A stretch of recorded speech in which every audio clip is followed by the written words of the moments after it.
Everyone, it's Liam here from Racing the Races. So I'm going to have a look back at some of the racing over the weekend, mainly in Ireland at the moment, mainly because there was only Irish racing that really went ahead. Talking about a few horses that I think are interesting for future races, particularly one at the Dublin Racing Festival that I'm quite keen on, and we'll probably start off with him. So the first race I wanted to have a look at was the SBK Dan and Joan Memorial Handicap Chase, won by the King of PRS, whose form had been good. Came into the race in good form in the right races. Similarly, Path de Roe and Midnight Eye, it is, had all been running pretty well for Gavin Cromwell. So the form of the race, I think, will actually work out quite well. The horse I'm really keen on going forward, though, is American Mike, who just wants 2.5 mile. I've actually put 2 mile 5 at the Dublin Racing Festival. Why do I think he needs to go up in trip? Well, first of all, at the end of his season last year, he was running in the 10 up novice chase. Where is that? That is here. Beating Nick Rocket and Manila Kakuna over 3 mile. He then went to Cheltenham for the Brown Advisory. He finished 5th of 6th and then ended up at Punchestown in the Champion Novices Chase, finishing 5th of 7. Okay, maybe he's not good enough for Grade 1 events, but he's certainly good enough for handicaps and over 2.5 mile. The reason I like the 2.5 mile, at the beginning of last season, he actually beat Factor File over 2.5 mile, off level weights, beaten by 3.25 lengths. That level of form would be good enough to win a handicap, for sure. Factor File is obviously very, very good himself. After coming out this season, they started him in the Troytown Novices, the Troytown Handicap Chase, where he went off the 5-2 favourite of mark of 145, over 3 mile. And then they made a drastic decision of dropping him back to 2 mile, or 2 mile 1. Well, his actual 2 mile form isn't amazing. Okay, he finished 2nd in a champion bumper, 3rd in an Irish champion bumper. But then, I mean, even then, when he came back over hurdles, they started him over 2 mile 6 when he beat Let's Be Clear About It. He then ran over 2 mile 4. They dropped him back to 2 mile for a novice's hurdle. It didn't work, 4 for 5. And he stuck to 2 mile a couple of runs later in another grade 2. He was 4th of 6. He's not quick enough for 2 mile. I don't really know what they're doing with these 2 runs at Fairyhouse over 2 mile. I'm hoping that they went to Troytown Handicap Chase, thought, oh, we didn't quite get home, but we're quite nicely handicapped, or we believe we're well handicapped. He just needed the run as well. That was his first run for 201 days. And I'm hoping that they're aiming him at this race here. The 2 mile 5 handicap chase at the Dublin Racing Festival. It's worth 77 grand to win it. It's a good race to win. And that significant step up in trip, I think, will really suit him. Going back up to nearly 3 miles. It's 2 mile 5. I think that's his optimum. I think 2.5 mile is his optimum. If we actually go back through his form, he went off 13-2 for a grade 1 over 2.5 mile. He got beat by Gaelic Warrior, Ilete Tom, I Know the Way You're Thinking. Well, they're graded horses. Maybe, he just wasn't good enough to go with them, and especially over, 2 mile 3. Maybe if it'd been over 2 mile 5, I feel the bigger horse would have been able to keep up a little bit better.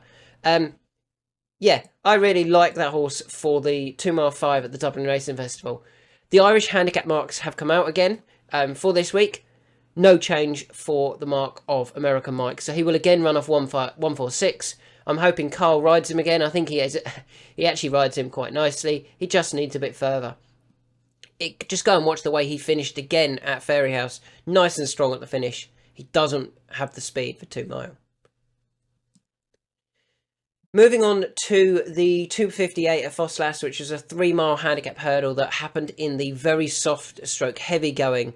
Lots of horses got very tired here, including West to the Bridge, who, despite being 12, I still think they can find a race for him.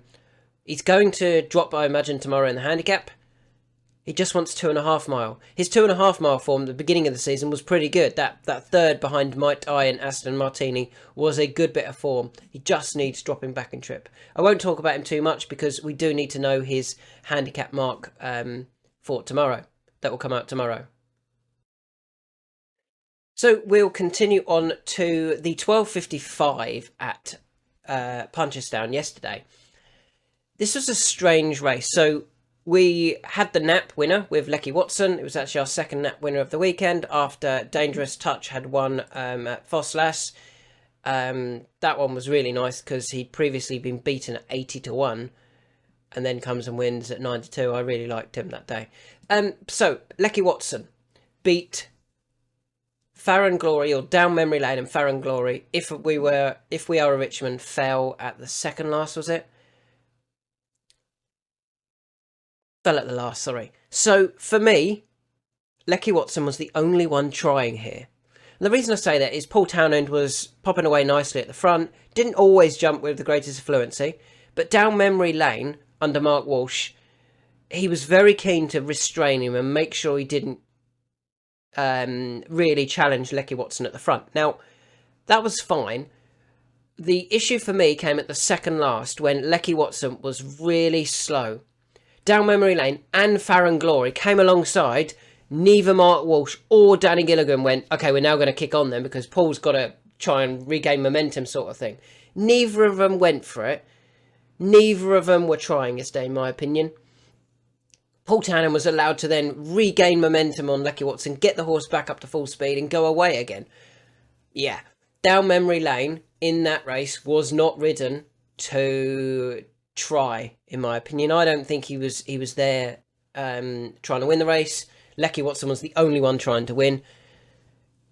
The step up and trip seemed to suit Down Memory Lane. I'm pretty confident that we'll see this horse in the 2.5 novices handicap chase at the Cheltenham Festival. He did get a mark previously when he ran at Sandown in the Henry VIII novices chase when third. Now, he was given a mark that day of 149. He got well beat that day. I think we might find that the handicapper reassesses, especially being beaten again, and might go 145 sort of mark when he comes back to England for Cheltenham, hopefully in that 2.5 novices chase. If he does, I think we'll see a much better performance then from Down Memory Lane. I think we'll see one that he's actually trying. I do kind of feel they might have been trying at Sandown. They just weren't good enough. But then definitely, it probably all happened a bit quick as well, but definitely yesterday, he was not trying for me.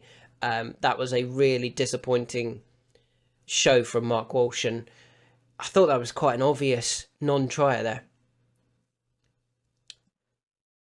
Moving on to the 155 at Punchestown, and the horse I want to talk about here is Prince Zaltar, who Mr. Cotter just got excited, didn't he? If he'd waited a little bit longer on Prince Zaltar, I think he might have held off 9 Graces. He just got excited, got his fractions badly wrong, to be honest. I thought he was going way too early to get to the front. He did got £4 for that, which is frustrating. However, that still means he's only going to be rated 107. 107. His hurdles mark is significantly higher. His hurdles mark is 121. Having not run for 400 days, beaten by an in-form, fit 9 Graces, who had also won at the course previously. I don't think there was anything negative about the run there of Prince Zaltar. Just the jockey got a bit excited. If he hadn't, I think he would have won. I think he'll come out and take all of the beating next time in a similar race. That's Prince Zaltar. And finally, the last one I want to talk about, I highlighted after he finished 9th 2 runs ago at Leopardstown, and that is Come On the Lads. I made a tweet about him, keep an eye out for him. He went off 100-1 that day, never put in the race in a very good maiden hurdle. He was able to cover him up. I think it was also reduced visibility due to the fog. Right out the back, never got involved. Yesterday, a similar-ish ride, held up right out the back. Then Kieran all of a sudden made a ridiculous move, and he almost rode a finish to get himself from right out the back to just running onto the back of the group that were the ones that were clearly trying. And then he just faded a little bit towards the finish. He still finished 4th. This horse, I am convinced, is being laid out for a handicap. I don't know what handicap it is yet, but I'm convinced he is not being given... They're not trying yet, or they're not trying properly. As soon as he gets a handicap mark, I am going to be very interested in this horse, Come On the Lads. He didn't get one this week. He's now had 4 runs over hurdles, but he still didn't get a mark. He's been, a little while ago, he unseated and pulled up, I think. Let me have a look. Where is it? Flat. Here we go. He unseated over hurdles. He's pulled up over hurdles. He's finished 9th over hurdles, and he's finished 4th over hurdles. As soon as the handicapper gives him a mark, I'm sure he'll be entered in a handicap race, and hopefully it'll be quite low, because his form doesn't look like a lot. It's better than what he's been showing. I'm confident of that. I'm convinced of that. I don't know what these rides have been about by Kieran Buckley. They may have been perfect rides in the fact that they could just be getting a handicap mark. To be honest, if there is one horse from this video that I'm confident can win a race relatively soon as he gets a mark, it's Come On the Lads. American Mike might just be very frustrating. Prince Zaltar may have gone up too high in the handicap now. West of the Bridge could be too old. Down memory lane just might not be good enough. Come On the Lads is definitely good enough to win a race. He just needs a better ride, and he just needs a handicap. As soon as he goes handicapping, hopefully we can land another bet like we did with Dangerous Touch, who was also making his handicap debut at, where was it?